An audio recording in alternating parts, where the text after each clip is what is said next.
Matius pasal 5 ayat 1 sampai dengan 12. Nanti kita akan baca bergantian.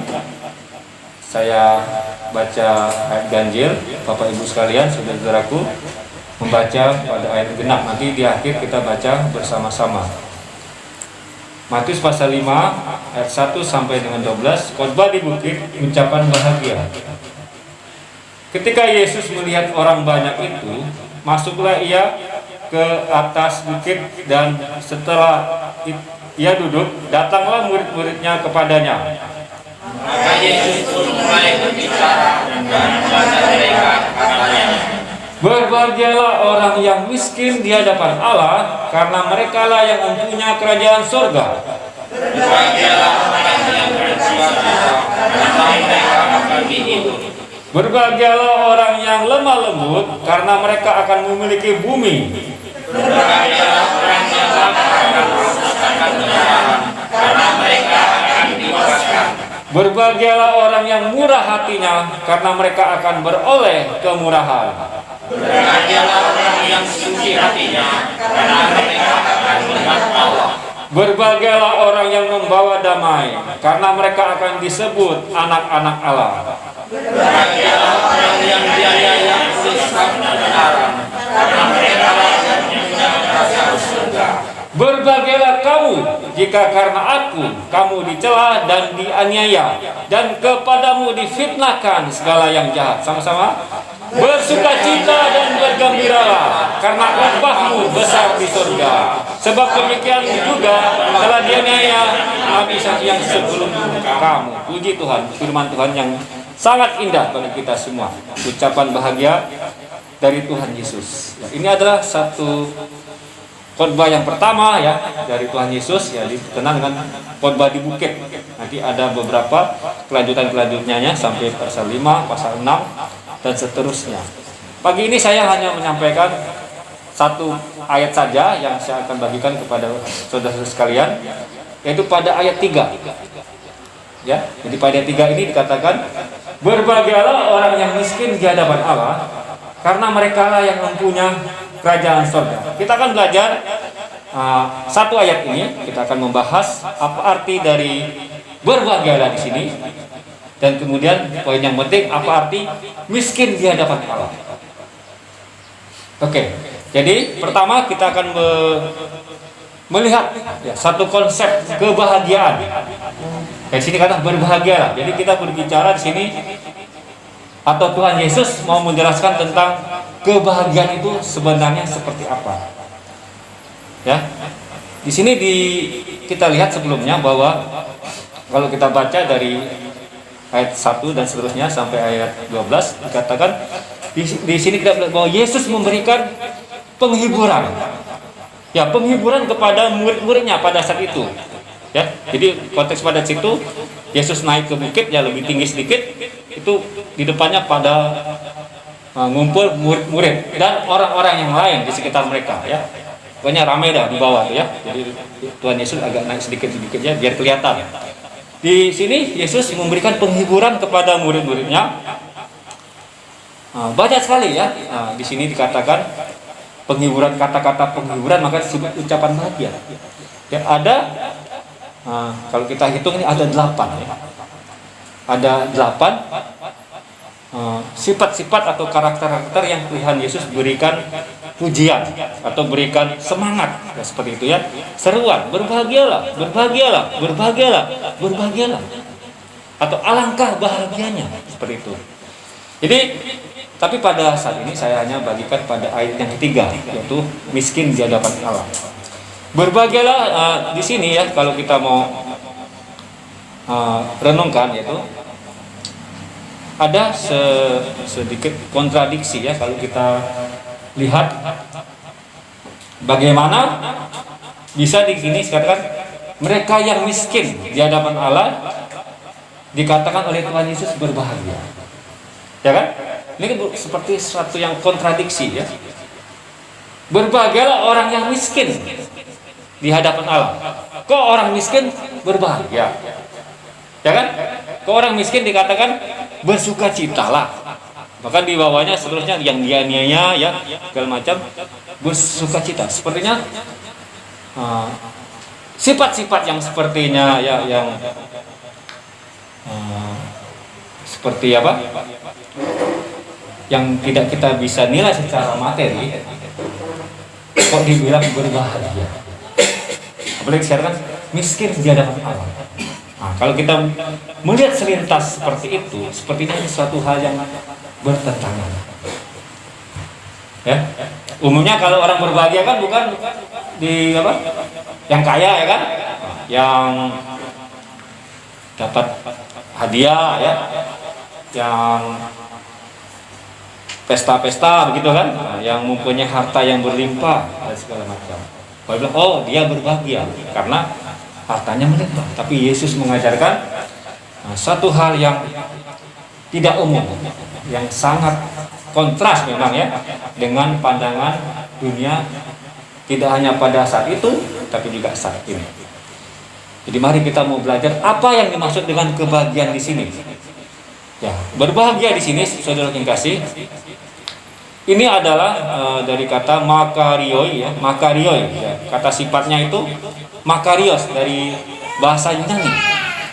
Nah, kita telusuri menurut pemikiran orang-orang Yunani pada saat itu, bahagia itu atau orang yang dikatakan sudah bahagia atau dikategorikan orang yang berbahagia, itu dia harus melalui tahap kehidupannya itu, orang itu harus sampai tingkat levelnya tingkat seorang dewa, baru dikatakan boleh dia berbahagia kalau levelnya udah tingkat dewa.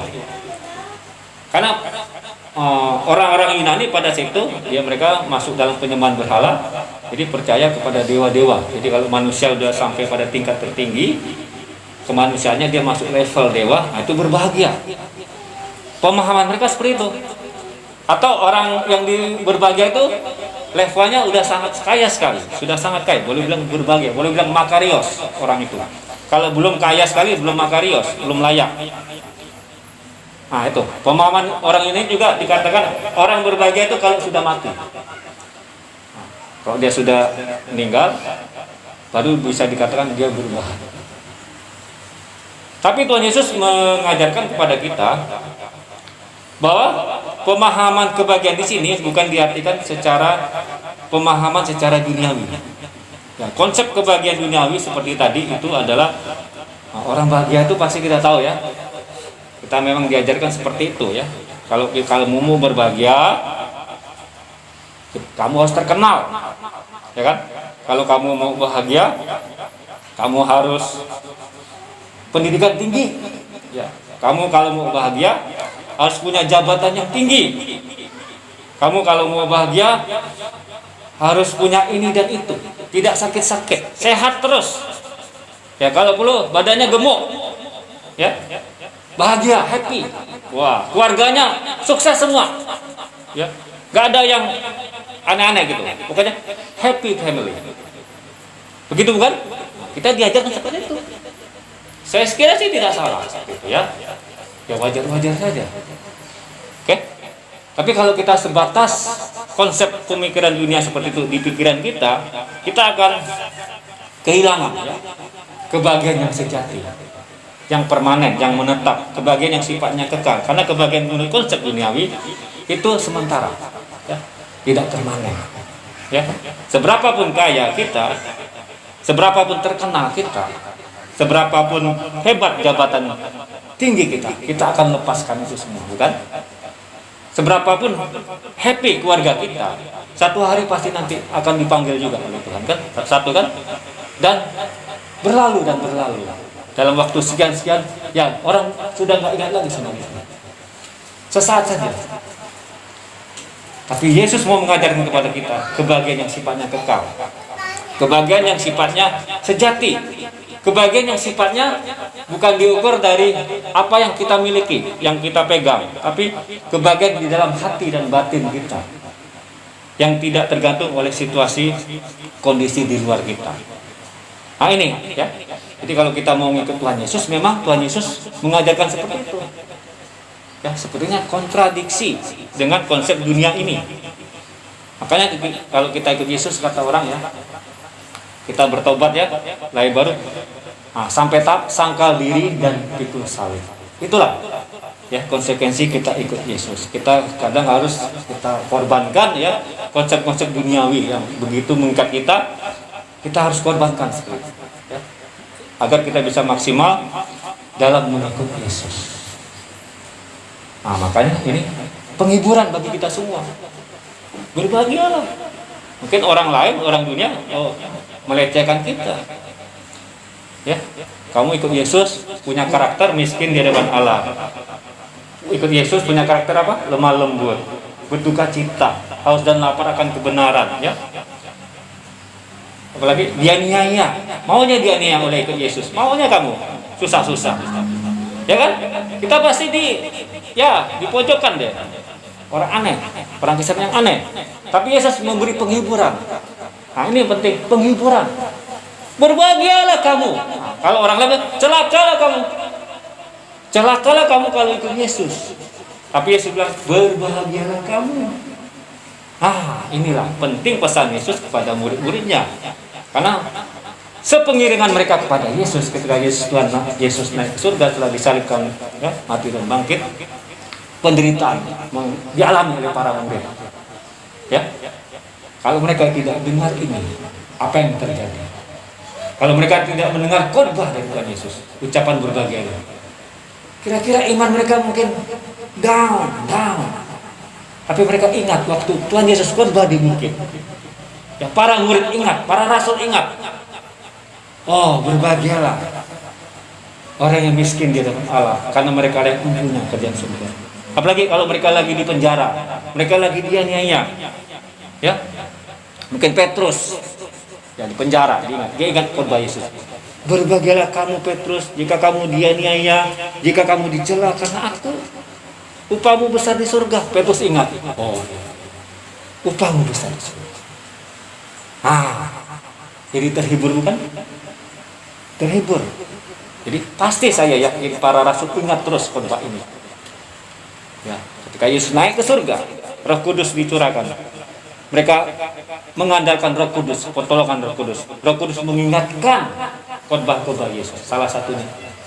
Sehingga para rasul yang bertahan semua, bukan? Hanya satu yang tidak bertahan, yaitu Yudas. Ya.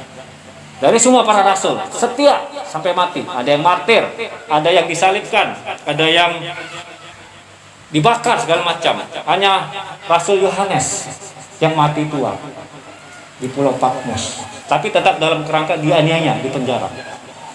Inilah penting saudara-saudara kasih, penghiburan bagi kita semua ketika kita mengalami tantangan-tantangan dunia ini, pemikiran-pemikiran dunia ini. Kita baca kembali khotbah di bukit, ini akan menguatkan kita, akan menghibur kita, karena Tuhan Yesus sendiri memberikan penghiburan bagi kita semua. Berbahagialah Tuhan. Ya. Nah, jadi yang di sini kita mau bahas miskin di hadapan Allah. Berbahagialah orang yang miskin di hadapan Allah. Ini di sini kita harus hati-hati, saudara yang kasih, karena secara penafsiran, saudara yang kasih, miskin di hadapan Allah ini banyak salah menafsirkan. Ya. Salah menafsirkan ayat miskin di hadapan Allah, sehingga timbullah teologi-teologi yang mengajarkan kalau ikut Yesus tuh miskin pasti bahagia. Yang penting masuk surga, nggak apa-apa miskin. Karena salah menginterpretasikan ayat ini. Ya. Apalagi kalau pengajarannya begitu alfiah. Ya. Oh, ini miskin dia dong. Berarti kita miskin saja, nggak usah kerja. Ya. Bajunya itu aja, ya, nggak ada penghasilan, nggak ada apa, bukan miskin. Kenapa? Kalau mengajarkan gini, miskin masuk surga, ya kan? Nah, yang penting masuk surga, nggak apa-apa miskin. Ini ada ayatnya. Disinilah terjadi salah penafsiran, ya, salah interpretasi ayat dari arti kata-kata miskin di hadapan Allah. Oleh karena saya tertarik untuk menjelaskan kepada semua. Mungkin Bapak Ibu sudah tahu yang sebenarnya, tapi saya mau jelaskan kembali maksud miskin di hadapan Allah ini. Itu dari Yunaninya dikatakan, ya saya bacakan dulu ya, oi to koi to Pneumati, oitokoi, to pneumati. Oitokoi itu artinya orang yang miskin, orang-orang yang miskin. To pneumati itu artinya dalam roh. Ya. Kalau dalam bahasa Inggris lebih pas terjemahannya, yaitu the poor in spirit. The poor in spirit. Masalahnya terjemahan bahasa Indonesia sangat abstrak, sehingga timbullah salah interpretasi. Ya, salah pemahaman saya kira ya. Karena dikatakan berbagailah orang yang miskin di hadapan Allah. Sampai gitu aja. Oh, berarti miskinnya bagaimana di hadapan Allah? Nah, banyaklah penafsiran pemahaman teologi kemiskinan seperti itu. Ya. Berarti ada di kalangan-kalangan tertentu di sana ya, di jauh di sana ya. Teologi kemiskinan sangat populer. Artinya yang penting masuk surga. Kau apa miskin? Hidup apa adanya lah, gak usah ngoyo cari harta, gak usah ngoyo sekolah tinggi, gak usah ngoyo mengembangkan diri keluargamu. Senang gitu miskin, karena bangga nanti masuk surga dan memandang rendah orang kaya. Ah itu terjadi seperti itu kadang ya, mau lecehkan orang kaya pasti masuk neraka, orang miskin masuk surga. Ah terjadilah pemahaman seperti itu. Pada sebenarnya ya saudara yang kasih, Tuhan Yesus tidak mengajarkan bahwa tidak apa-apa miskin masuk surga, bukan ya. Bukan se-ekstrem seperti itu ya, ajaran Tuhan Yesus ya. Atau di sini bukan mengajarkan miskin di hadapan Allah, artinya berbagailah kamu kalau nggak punya uang, berbagailah kamu jika kamu sengsara, berbagailah kamu jika hidup apa adanya. Bukan itu yang mau dimaksud ayat ini. Itu bisa-bisa aja ya terjadi, tapi bukan ini maksud ayatnya ya. Maksud ayat di sini ada jelas, tadi saya bagikan dari teks Yunani sudah jelas. Oitokoi, toi pneumati, artinya orang-orang yang miskin secara rohani, pneumati, bukan orang yang miskin secara materi. Ya kan? Jelas. Oitokoi, toi pneumati. Tidak ada kata sini di hadapan Allah. Ini masalah terjemahan, saya juga heran. Kenapa diterjemahkan berbagailah orang yang miskin di hadapan Allah, sementara teks aslinya tidak ada kata theo sini. Kalau Allah bahasa Indonesia kan theo. Ya, tidak ada. Tapi pneumati. Nah, ini mungkin dia penafsiran kata terjemahan secara bebas. Terjemahan secara kontekstual atau secara makna. Bukan kata per kata, sehingga terjadilah tadi seperti itu ya. Mengajarkan pada jemaat yang penting masuk surga, nggak apa-apa miskin. Padahal ayat ini bukan mengajarkan seperti itu. Ayat ini jelas mengajarkan bahwa, atau dalam bahasa Inggris lebih jelas, the poor in spirit. Jadi miskin dalam hal religi, miskin dalam hal kerohanian. Orang-orang yang miskin dalam hal kesalehan, mau saya katakan seperti itu. Orang-orang seperti itulah dikatakan oleh Tuhan Yesus berbahagia. Ya karena mereka lah yang mempunyai kerajaan surga. Jadi saudara yang kasih bisa memahami bukan? Amin. Jadi maksud Tuhan Yesus ini berbagai orang miskin di hadapan Allah, bukan orang yang miskin dikategorikan secara materi ya. Bukan, itu satu. Bukan orang yang miskin yang nggak punya apa-apa, oh dia berbahagia. Enggak, bukan itu maksud Tuhan Yesus. Tapi orang yang miskin dikategorikan pemahamannya secara rohani. Karena teks Yunani bilang toi pneumati. Orang miskin dalam hal spirit. Pneumati itu spirit. Dari sini baru kita memahami. Oh, ternyata begitu pemahaman Tuhan Yesus. Ya sehat dong ajarannya. Pas, ya kan? Pas bener. Ya, ini masalah batin. Ya, masalah kebahagiaan batinnya. Ya, kebahagiaan batinnya. Ya. Jadi miskin dalam arti rohani di sini yaitu bukan dalam arti fisik atau secara materi ya atau jasmani.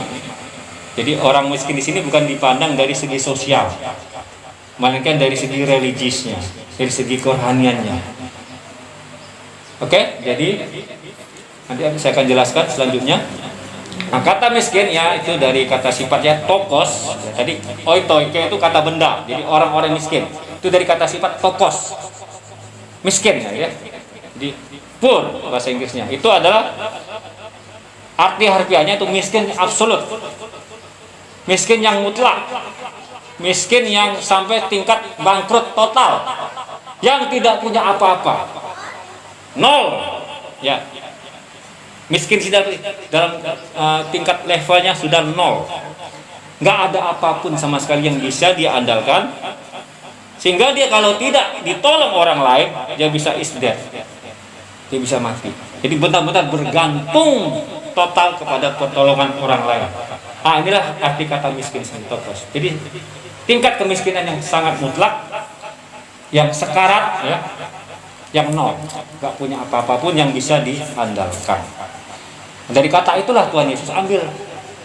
Ya, kalau saya mau buat kata-kata lain begini, berbahagialah orang yang di dalam dirinya nggak punya apa-apa, di dalam dirinya tidak punya modal kesalehan, ya, di dalam dirinya nggak punya religi yang layak di hadapan Tuhan.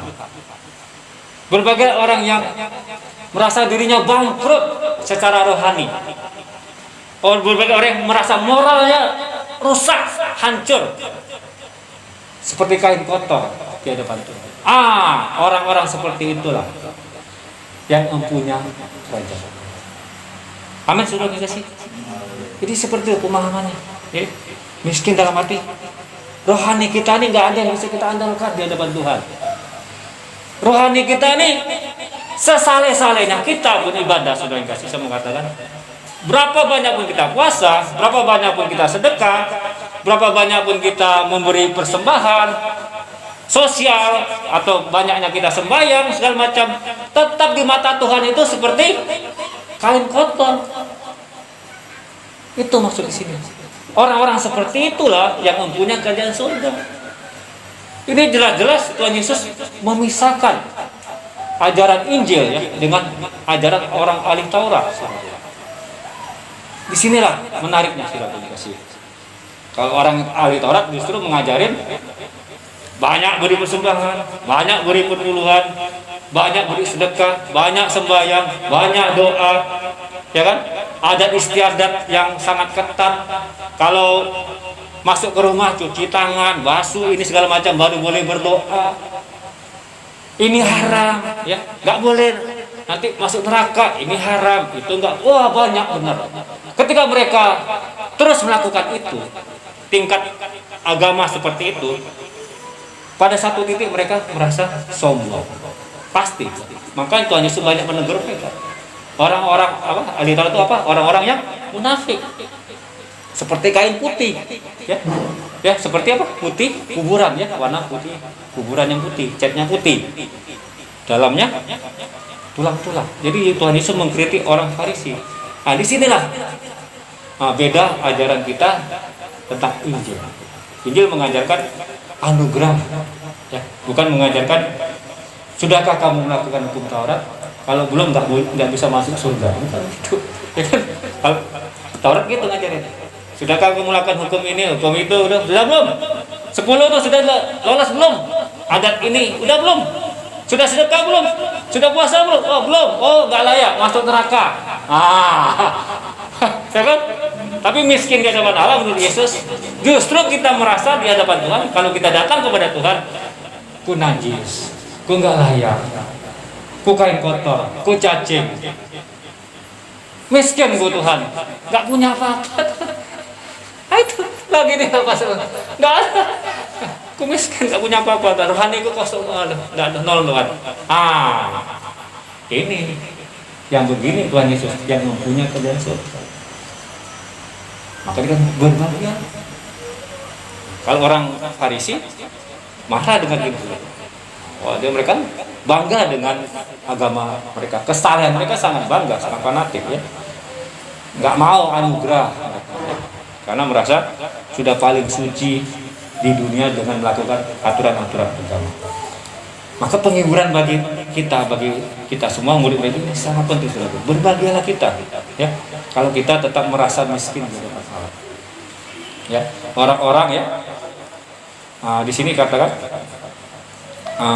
dari makna harfiah itu kita menjadi arti rohani kita seperti apa? Miskin mutlak itu yaitu seperti karakter orang yang sadar dalam dirinya tidak ada sepeser pun dalam diri kita nggak ada sepeser pun uang kebenaran ya untuk membeli roti kehidupan dari Tuhan, untuk kelaparan rohani kita yang sudah sekarat akibat penyakit dosa. Nggak ada uang kebenaran yang kita bisa beli roti dari Tuhan Yesus. Nggak ada. Nggak punya uang sepeser pun kita kebenaran untuk membeli roti itu. Hanya anugerah. Hanya anugerah dari Tuhan Yesus lah yang kita boleh jadi kenyang lagi. Kita aman lagi. Kita kaya lagi dalam Tuhan kita. Kita damai lagi dalam Tuhan. Kita nggak merasa tersendiri lagi. Ya, tidak punya apa-apa lagi karena kita punya Tuhan Yesus. Miskin di hadapan Allah ini juga bisa berarti orang-orang yang merasa tidak layak, yang merasa celaka dirinya, najis, kotor, seperti cacing. Orang yang bangkrut, tidak berdaya, yang hancur hatinya, yang hanya mengharapkan belas kasihan dan ketergantungan kepada Allah. Kita hanya mengharap belas kasihan. Seberapapun hebat ibadah kita, seberapapun hebat pelayanan kita, seberapa hebat pun persembahan kita, pelayanan sosial kita, bukan itu tidak baik. Justru kalau kita sudah melakukan itu semua hebat ya, tapi kalau kita bisa jaga hati kita, tetap merasa miskin di hadapan Allah, amin, situlah kita jaga hati. Ya kan? Jangan sampai kita sudah memulai dengan anugerah Tuhan, belas kasihan Tuhan, kita masuk terus mengiring Tuhan, terus kita banyak melakukan pelayanan yang hebat, yang luar biasa kita lakukan, terus wah ini ku Tuhan hebat ya, ku sudah buat mujizat, ku sudah tumpang tangan, ku sudah macam-macam Tuhan, tolong orang sakit, wah Tuhan, ku pasti masuk surga Tuhan. Ya kan? Kembali lagi ke tadi orang Farisi. Orang Kristen Farisi gitu. Ya kan? Ya kan? Makanya Matius pasal 7 ayat 21 kan, celakalah kamu kan yang buat kerjaan, karena datang kepada Tuhan membanggakan pelayanannya. Tuhan, aku kan karena aku sudah bermujizat Tuhan. Ini kan berarti kesombongan rohani kan? Tuhan, bukan kan aku sudah menyembuhkan orang sakit, aku sudah memberitakan nama Tuhan di mana-mana, masa nggak masuk surga Tuhan? Ya kan? Protes dia. Yesus bilang, celakalah kamu karena kamu melakukan kerja tidak mengerti, tidak melakukan kehendak Bapa. Saya menafsirkan tidak melakukan kehendak Bapa dalam pengertian begini, saudaraku. Orang-orang Kristen yang gagal memahami anugerah Tuhan. Karena kehendak Bapa adalah kalau kita bisa diselamatkan itu karena iman kepada Tuhan Yesus. Karena belas kasihannya, dia mati di kayu salib untuk menebus dosa kita. Kita terima anugerahnya, kita diselamatkan. Bukan karena kehebatan pelayanan Tuhan. Ku layak bersama Tuhan nanti kalau sudah dipanggil. Bukan. Ya. Jadi gagal memahami kehendak Bapa. Kehendak Bapa kita ikut Yesus sepenuhnya mengandalkan anugerah Tuhan. Total. Miskin kita, kosong. Walaupun pelayanan kita sudah bagus, sudah dipuji-puji orang. Tetap kita jaga hati, ku miskin Tuhan, nggak punya apa-apa, ku najis. Contohnya siapa? Punya konsep seperti itu sampai akhir. Paulus, saudaraku. Paulus pelayanannya hebat, ya. Paulus pelayanannya sangat hebat. Bahkan 13 surat yang kita baca di Perjanjian Baru yang nulis siapa? Paulus. Perintisan gereja-gereja di Eropa siapa? Paulus. Ya. Hebat bukan? Ya, bahkan sakit-sakitan terus di penjara, ya, mengalami martir dari Kaisar Nero. Kurang apa lagi sudah Rasul Paulus? Ya, tingkat kesalehannya kurang apa lagi? Tingkat pengabdian komitmen plus. Tapi apa kata Paulus? Di sini dia tetap miskin di depan Tuhan. Apa kata Paulus? Dari semua orang yang berdosa, kata Paulus, akulah yang paling berdosa. Bisa ngomong seperti itu, saudara. Paulus itu bukan dulu, sudah dia mau selesai pelayanan, akhiri dari semua orang yang berdosa, aku nih yang paling berdosa. Dengan modal itu yang tidak punya apa-apa, aku butuhkan belas kasihan Tuhan agar anugerahnya sepenuhnya putri.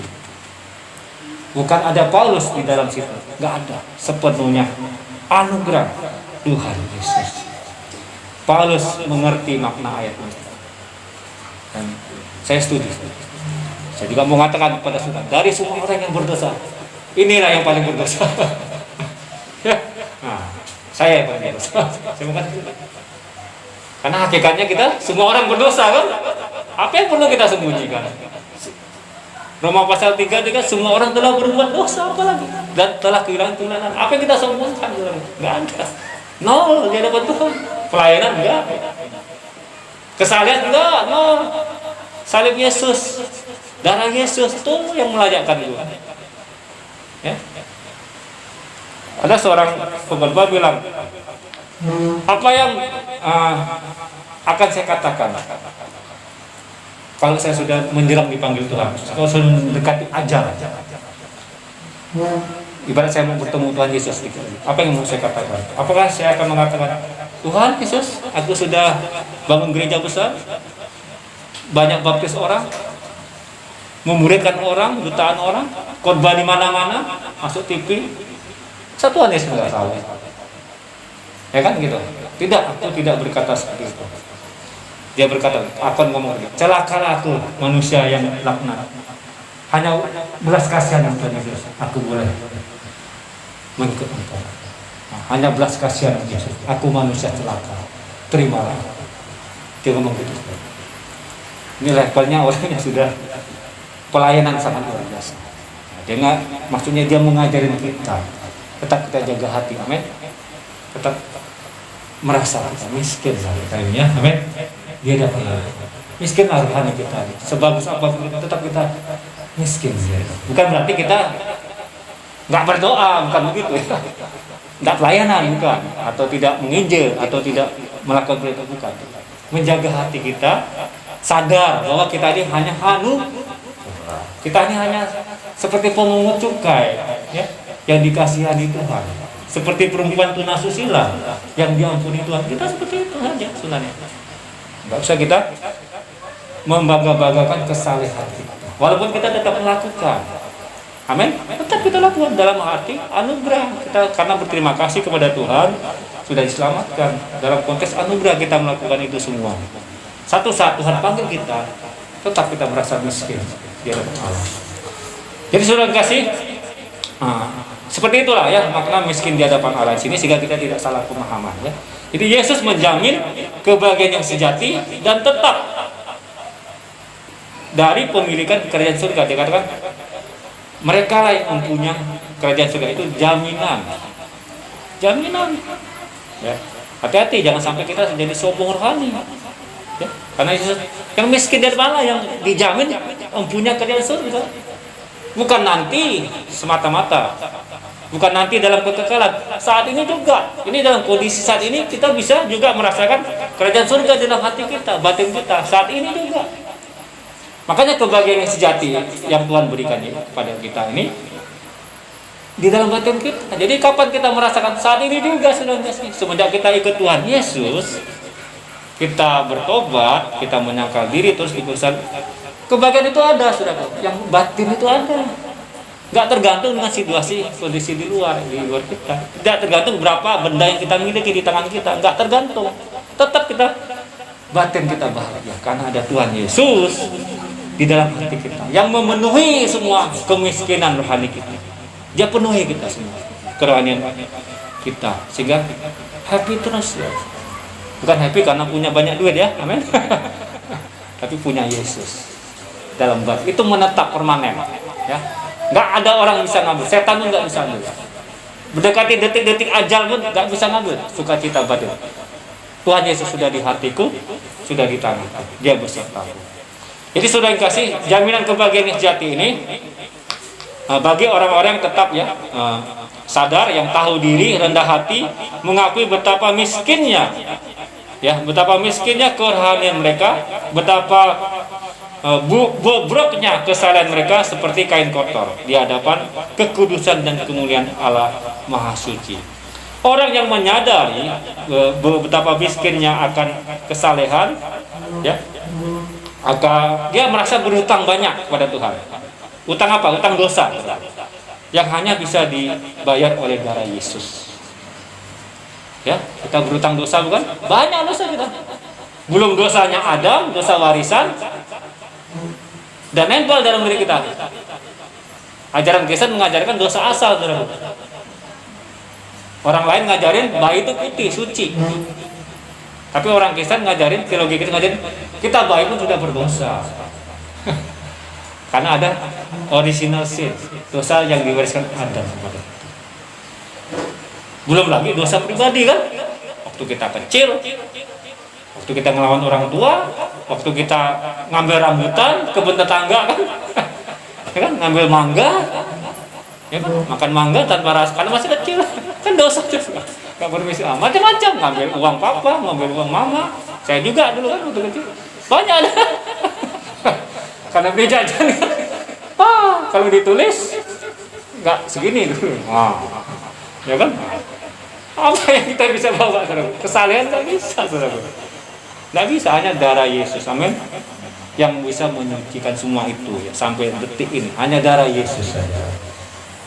Jadi kita melayani itu sebagai ungkapan terima kasih, saudara. Sudah diselamatkan oleh Tuhan. Kita habis-habisan karena kita mau terima kasih sama Tuhan. Itu pun belum sanggup membayar. Nggak akan ada satu pun yang bisa membayar darah Yesus. Itu darah suci yang sangat mahal. Darah yang sangat mahal, darah anak domba Allah. Itu yang kita butuh. Anugerah itulah yang bisa menyelamatkan kita. Jadi sebagai akhir, saudaraku, sebagai contoh, saudaraku, di Tuhan Yesus memberikan contoh. Jadi untuk ini jelas, mungkin ayatnya di Lukas ya, tapi saya kira paralel juga ya maknanya. Dalam Lukas pasal 18 ayat 10, Yesus memberikan gambaran perumpamaan doa orang yang diterima. Ya, doa orang yang terima. Saya akan bagian sedikit ini sebagai penutup. Inilah contoh bagaimana sebenarnya orang-orang Kristen itu harus berdoa. Kita akan kaget, saudara. Ternyata contohnya bukan doa seorang. Lukas pasal 18 ayat 10. Tuhan memberikan contoh, ngagetin, saudara, kalau kita. Harusnya kan contoh doa seorang imam kan? Doa seorang pendeta besar misalnya. Doa seorang yang saleh ya, gitu ya. Ya, Lukas pasal 10. Lukas pasal 18.